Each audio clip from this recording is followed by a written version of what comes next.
What's up, everybody? The following video is a talk that I gave at the TikTok headquarters not too long ago. It talks about social strategies that you can incorporate on all your social accounts, how to ingest storytelling, to use real numbers, real tangible examples to stand out from the crowd if you're trying to get a job, if you're trying to raise money, if you're trying to land some clients. These are really actionable. They're things you can do right away to start making a difference and building your brand. Hope you enjoy and make sure to check this out. Telling a story. So the next time you look at a piece of content that's gone viral, what does it have? If you break it down, you see the sort of narrative flow, you see the arc structure, you see the punchline. You know, why TikTok is I'm so excited about it is because it's got 30 seconds of, like, you gotta make something hit. You gotta make sure it's not long, it's not a talking head. You gotta make sure people understand it in 30 seconds. A lot of my LinkedIn content is the same. You know, you're limited by word count.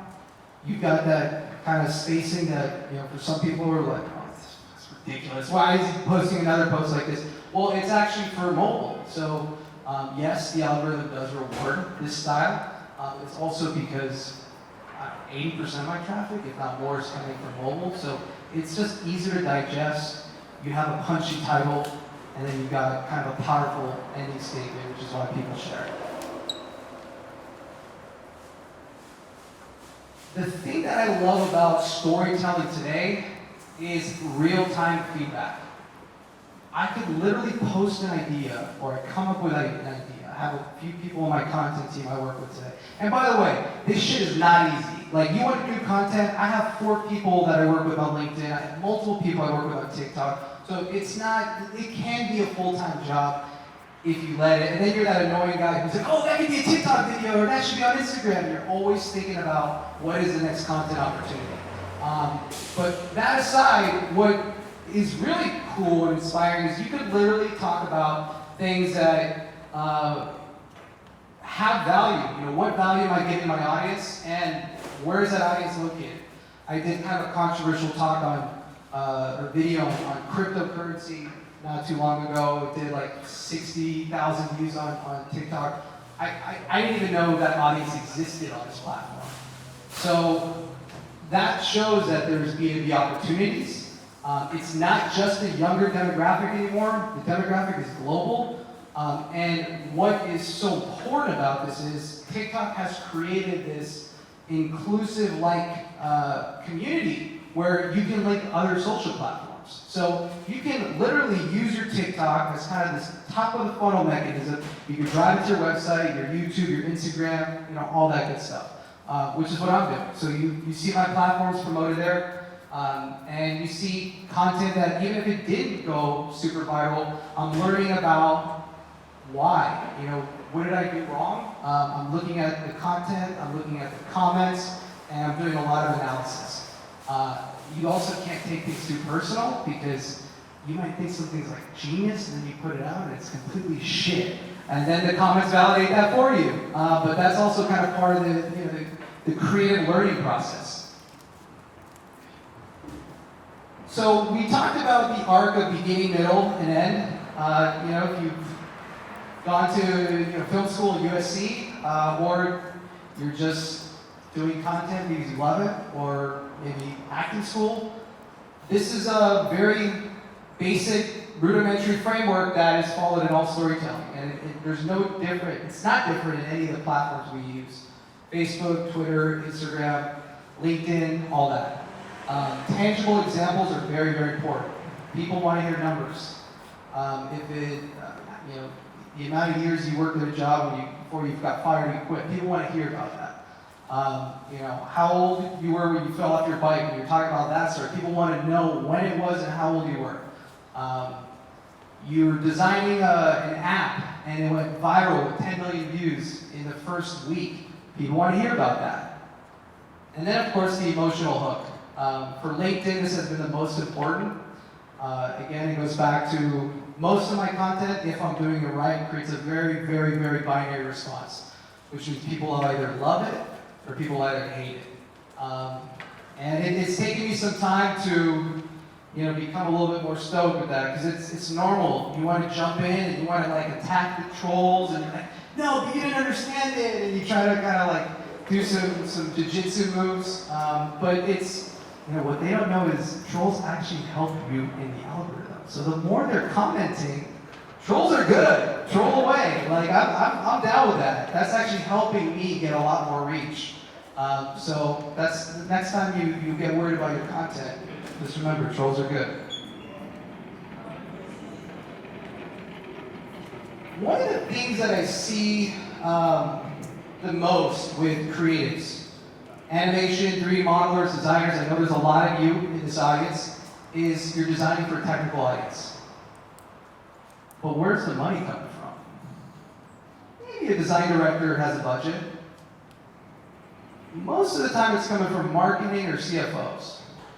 So why are you so technical in your Dribble portfolio? Like, why are you talking about how many complex screens there were, how many pixels it took to implement that? Why are you not talking about ROI? Why are you not talking about the business cases you were solving? Those are the people who are going to be spending money with you. Am I right?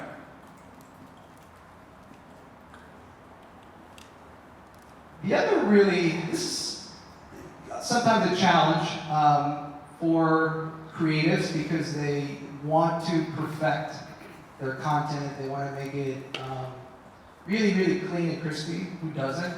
But sometimes there's a challenge with creating efficiencies in your content. A lot of the big creators here today, I got news for you. They have posted content that's been queued up for like 3 months. So if you haven't learned how to be efficient with your content, this is going to suck up all your energy and time. You're not going to be able to work on your day-to-day job. So if you want to, make content slap across all channels, carve out time, work with people that you trust, and build a content calendar. It's something that we do. We also are not afraid to recycle. I reposted a story that I originally posted in 2018 on LinkedIn. That story got 5 million views. I reposted it last night. It's already at 700,000, I think like 10,000 likes. And there's definitely some people in the comments calling me out like, that's not original, you reposted this. Yeah? So what? I mean, what are the rules on that? I'm inefficient, I'm running a business. I'm not an influencer, I'm not a creator. I don't have time to be blocking off 4 hours of my day to be doing content. So for me, it's how do I make the content work for me versus the other way around. So with that, it's creating efficiencies, not being afraid to recycle. Sometimes it won't work as well, but oftentimes it definitely surprises me. Same themes as well. So if similar ideas work on one platform, I kind of figure out how to retwist it and be very, very data-driven, not emotionally driven to anything. Here's a perfect example. This was posted originally in 2018, I think, and 2017. The hypothesis was a lot of shared audience. I believe that if I took this story and reposted on my Instagram, but use video and tell the story in video cards. My friend Dustin, who's one of the speakers on the panel, he told me, he's like, Ben, you got to convert these stories into video format and basically use postcards to tell everything in under a minute. I did, and it got 10,000 views. It definitely didn't do as much as my reach on LinkedIn, but that proved correct. It actually worked, and that's something that I'm incorporating into my strategy. The next big thing is going to be social proof. Not being afraid to talk about the work that you've done, some of the PR that's been picked up by some of the products you build. So understanding how and when to use social proof, using logos, using numbers, talking about whether it's the amount of years you've worked with certain clients, the amount of team members who are on the project, the amount of stakeholders, the amount of money that you save them, the downloads, all that stuff. This all makes for a really, really compelling case study that is going to be distributed to an entire team. It's not just one person who's looking at your case study or your proposal. If you're trying to work with a lot of big organizations, it's oftentimes many people in a senior executive team, many people in a department. It goes to a controller, it goes to a CFO. So you need to make sure you're speaking in really, really, really simple terms and telling a story that anybody is going to understand and want to incorporate into that strategy. So here's some good examples. I made 12 startups in 12 months. I made a YouTube with 100 million views, yada, yada, yada. This is my favorite thing. I love automation, and all good creators automate. They may not want to admit it, but I do. I love it. I have many different types of VAs across all different social platforms. Doing my outreach, doing my messaging, replying to comments, replying to my likes, engaging. It's kind of creepy and weird. I have like probably 4 people inside my LinkedIn at any given point. They're sitting up VPNs. I don't even know what's going on half the time, but fortunately everything stays monitored. But I have a lot of different team members working on that and basically making it a really, really, really kind of seamless process. So I'm putting out content. I've got that schedule developed that we talked about. And I'm making sure we're engaging on all these platforms. So ultimately, the content is working for me, and I'm cashing in on it. If it doesn't pass, very basic tests, very basic ROI tests, whether it's downloads, it's obviously lead generation. We work in a services business, so our business is all about pipeline. If we don't have pipeline, we don't have a business. So we need to make sure that the work that I'm doing on the social side is translating over into opportunity. So always making sure we measure that, making sure things are captured in a CRM, all that really, really important stuff. And if you're just starting out, you're a freelancer, you run your own consultancy, you run your own business, making sure all those tracking mechanisms are in there, making sure you've got a pixel installed and you can retarget people if you want. Making sure you capture email subscribers so you know that if somebody came from your TikTok or your LinkedIn and they opted in, you are able to associate that person to where the source came from. Don't listen to Gary Vee. Why? Gary Vee talks a lot about not being afraid to spam your profile, where he's like, post every day, post 4 times a day, keep posting, just post, every single platform.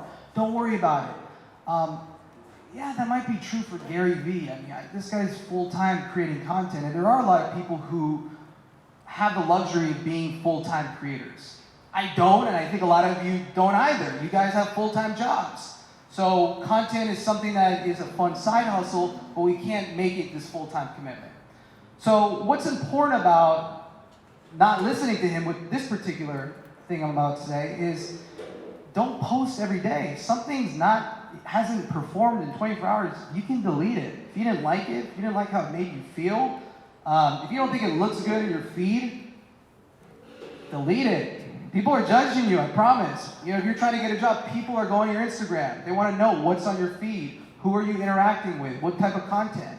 So Instagram especially is kind of it's a very difficult place to create audience. And I think this is a platform that's going to be struggling in the next couple months because it's the total opposite of what live streaming platforms or YouTube and TikTok are experiencing by just people being natural and just posting and streaming and letting the content just kind of flow.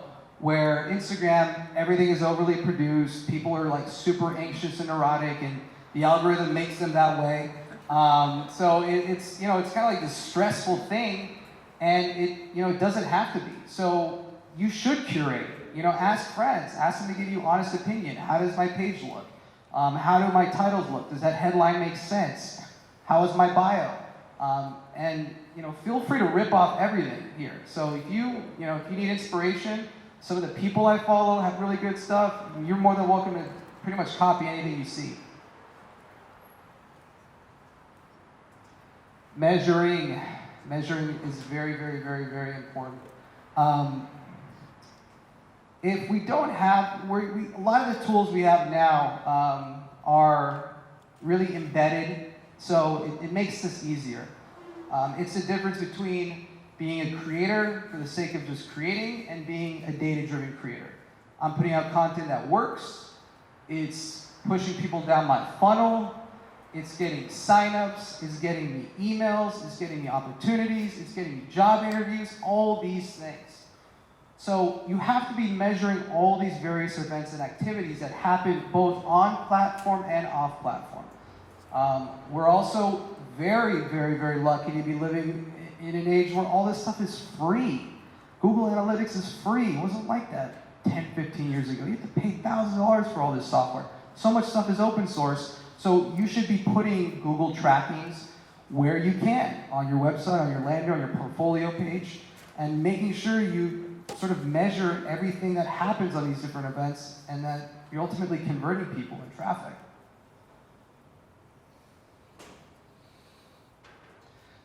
Now, in our industry, we talk about don't be the Swiss Army knife in software development. I think in a lot of industries, you should be the Swiss Army knife. But if you're a young creative trying to get clients, trying to get a job, you definitely should be the Swiss Army knife. And you should talk up everything that you do. If you were a UX designer and you've done Scrum planning, talk about that. If you were a product designer and you were working as a technical lead on one project, like people want that. The thing about millennials and Gen Zs that they can't really knock is that these people can literally do everything. They can shoot content, they can edit, they can punch pixels, they can post, they can write code, they do everything. So how do you make yourself stand out and how do you make yourself more marketable? Be a Swiss Army knife. And take all those classes, go to General Assembly, go to Dev Boot Camps, like load up your CVs about that stuff. It tells a story, it tells your hires, recruiters, that this is a young, ambitious person that really, really wants to level up their game. And they absorb knowledge in all different areas, and it's somebody that we may want to start in design and move to product, and maybe someone in product that we want to move to engineering. So don't be afraid.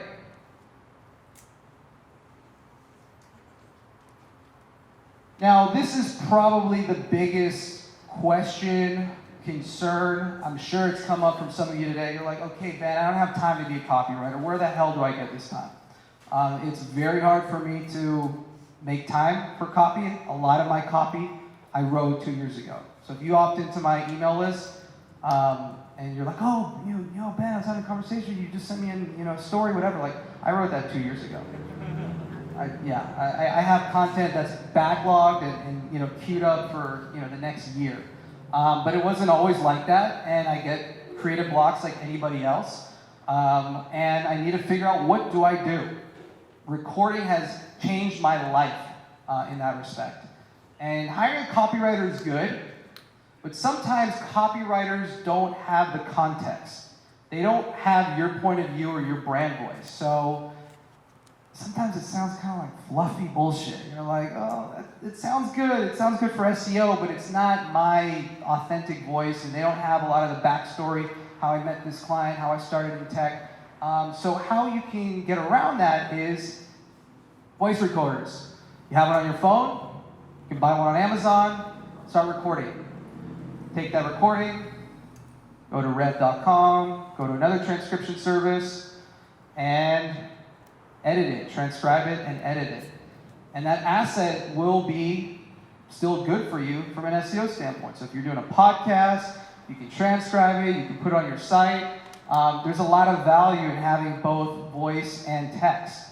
The same goes for pretty much anything else. Let's say you're just bad at branding. You're a technical person, you're an engineer. Well, I don't have time to be branding. I don't want to be branding my portfolio page. Hire somebody on Upwork. You've got a marketplace of millions of freelancers looking to help people and make extra money. So you've got a wide talent pool. If you've got a $10 budget or a $100 budget, you will find this on Upwork, I promise you. Social platforms as well. Searching brand strategy on Instagram. I needed help with some like carousel image assets that I want to cut for Instagram. I literally didn't have to look beyond one hashtag search on Instagram, and I have 4 people in my DMs ready to work, ready to set up Zoom calls, ready to do an intake. And then speaking engagements. Local meetups doesn't have to be a big conference, doesn't have to be a summit, doesn't have to be something you even get invited to.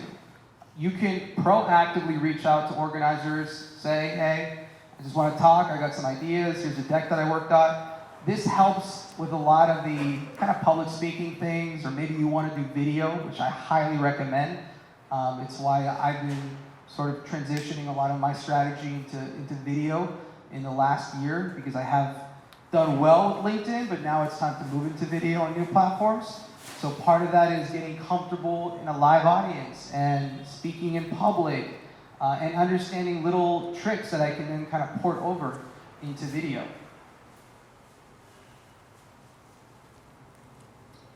So my advice is really, really simple. It's going to be storytelling. It's what I've used to just kind of hit it out of the park in terms of generating leads for the business. I've seen a lot of really creative people, whether it's a Dribble, whether it's a Behance, whether it's a GitHub page, start and incorporate this stuff and have it be extremely powerful for them. And everybody has stories. So I don't think that it's going to be hard, or it's going to take you very, very far to sort of find them.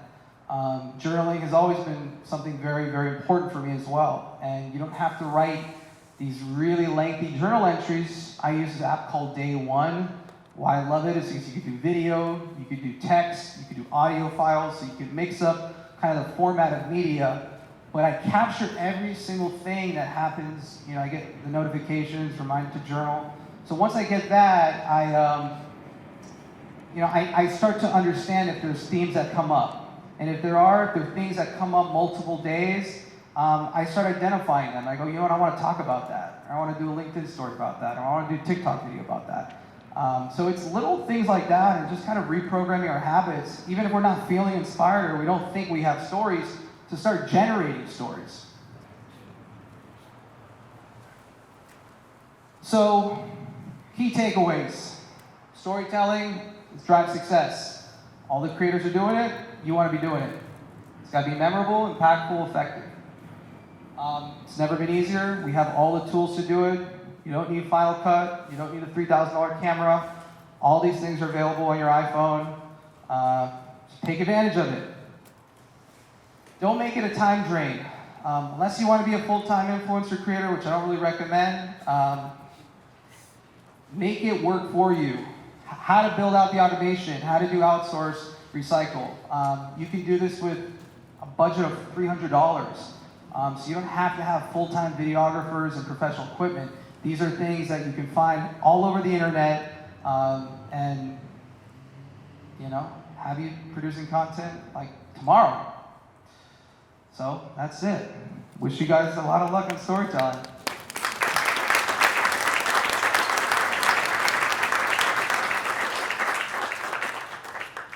I don't know if we have a Q&A, but I'd like to do one. So does anybody have any questions? How important have you found timing to be in terms of social media posts?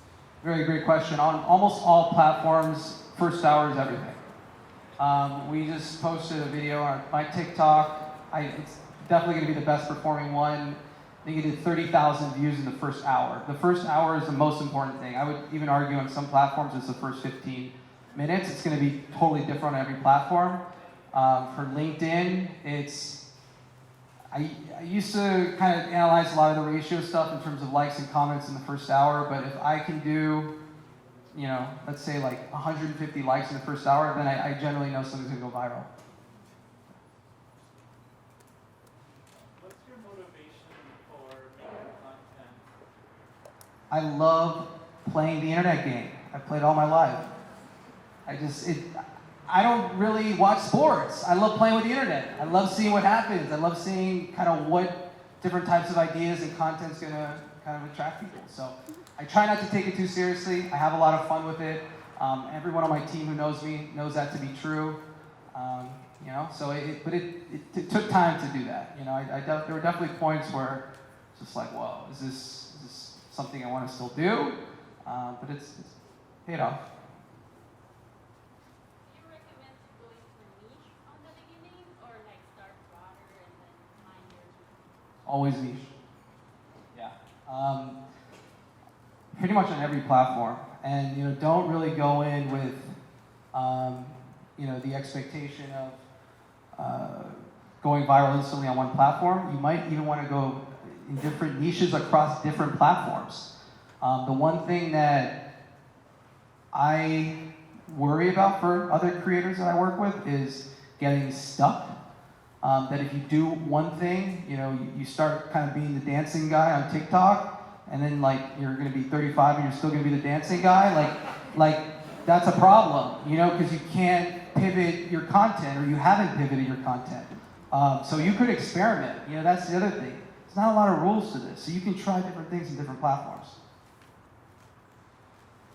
What is the synergy between your personal storytelling that you produce and Rootstraps, and where did they find it? Great question. So my personal brand is a vehicle into telling the Rootstrap story, but my company is not my personal brand. Does that make sense? If I get hit by a bus, hopefully not. If I sell the company, whatever. I have something totally independent of that. I believe that it helps it. It generates eyeballs, it generates traffic and leads. But I don't want people coming to my company and saying, "Where's Ben Lee? We need to work with Ben Lee."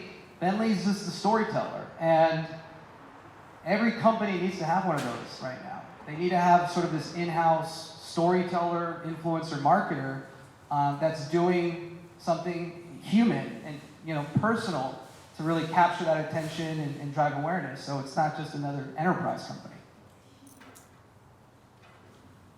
I have two questions. Okay. More diving into the strategy. So you mentioned on TikTok, you posted about crypto and it got 60,000 views, and you didn't know that audience existed. If you had not gotten those 60,000 views, would you have tried again talking about crypto to see if the audience had existed, or would you have just cut it because you didn't get those views the first time? So that's the first question.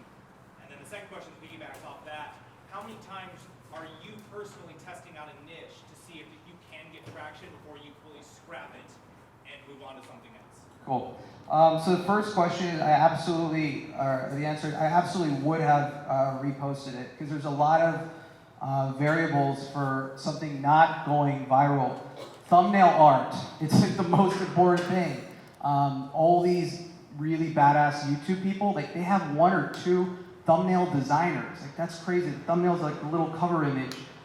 That is very, very, very, very important for going viral. So it might not have been my content, it might have been the caption, it might have been the time that I posted, it might have been the thumbnail. So yes, I would have reposted.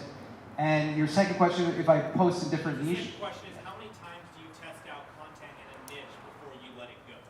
I don't have a set number. You know, half a dozen times I would say. I feel like with TikTok, I've actually found my format that has finally worked. I only started on the platform 2 months ago. So I tested a lot of different things, and I think I actually finally found my one. And you know, the other thing is, you can't be afraid to get controversial. Right? That's actually what is the one recurring event in every single influencer, superstar, whatever on the internet. Is, you know, there was this kind of explosion that occurred, and it usually started with a controversial event. Hi, Ben. I follow you on LinkedIn first. Thank you. So that's how I found out about you, and I signed up for that. I wanted to ask you, because you're so active on LinkedIn, are there any specific brands or companies that you find their content interesting and authentic, and it actually catch your attention? I work for a lot of B2B startups, and our content is not sexy. It's not great, it's very dry, and it's very supply chain. Yeah. But I wanted to check, what to you as a human makes sense. Sure. I mean, in terms of who is doing the best marketing, Drift. We have 2 offices outside of the United States, in Uruguay and Argentina. And some of our marketers at the Uruguay office wanted a book, like the book on Drift marketing, their playbook. Like, They like overnight shipped it to Uruguay. I didn't even know you could overnight anything to Uruguay. Like every time we go there, we're bringing laptops and whatever else, but they figure out how to deliver it. So I think their marketing is brilliant. They have a really strong community. Content marketing is obviously one of the kind of big drivers. So yeah, that's definitely one to watch. Cool. All right, well, thanks for coming, everyone. Hope you have a great TikTok Canvas session, and hopefully learn some stuff and start storytelling.